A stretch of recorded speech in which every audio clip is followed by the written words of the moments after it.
ઉપવાસ કરતા લોકો બે ભાગમાં વહેંચાય. એક એવા કે જે ફક્ત પાણી પીને જ ઉપવાસ કરે અને બીજા જેમને ઉપવાસમાં રોજ કરતાં ડબલ ભૂખ લાગે. તો આજે બનાવીશું મસ્ત મજાની મોરૈયાની ફરાળી ભાખરી. 1 કપ મોરૈયાને બરોબર ધોઈ લેવાનું છે. 20 મિનિટ પલાળી અને એમાં 1 ચમચી મીઠું નાખી 1.5 કપ જેટલું પાણી નાખીને કુકરમાં 3 વિસલ વગાડીને બાફી લેવાનું છે. બફાઈ જાય પછી કુકર ઠંડુ થાય ત્યાં સુધી રાહ જોવાની છે. અંદર થોડી કોથમીર ઉમેરી દેવાની છે. અહીંયા મેં 1 કપ ફરાળી લોટ લીધો છે. એમાં થોડુંક મીઠું સ્વાદ પ્રમાણે નાખ્યું છે.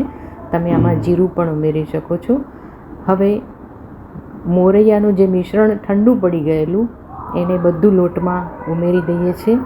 હળવે હાથે એને લોટ બાંધવાનો છે. ભાખરીનો લોટ જે રીતે બાંધતા હોય એ રીતે મસળીને દબાવી લેવાનો છે, જેથી મોરૈયાનું બાઇન્ડિંગ લોટ ઉપર થઈ જશે અને સરસ મજાનો ભાખરી જેવો લોટ બની જશે.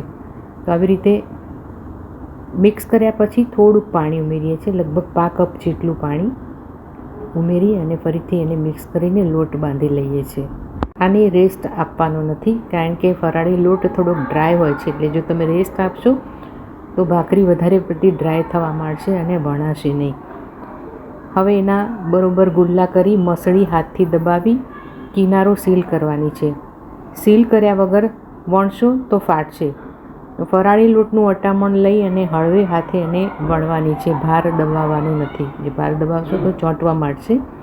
વધારાનો લોટ ખંખેરી એને પ્રીહીટ કરેલી તવીમાં પહેલો થોડોક ફરાળી લોટ વપરાવાનો છે. પહેલી ભાખરી ઘણીવાર ચોંટતી હોય છે, તો એ ચોંટશે નહીં.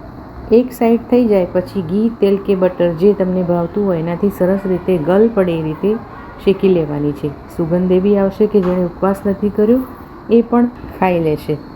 બાફેલો મોરૈયાની ફરાળી લોટની કમાલ. આવી ભાખરી ખાઓ તો થઈ જવાય ન્યાલ.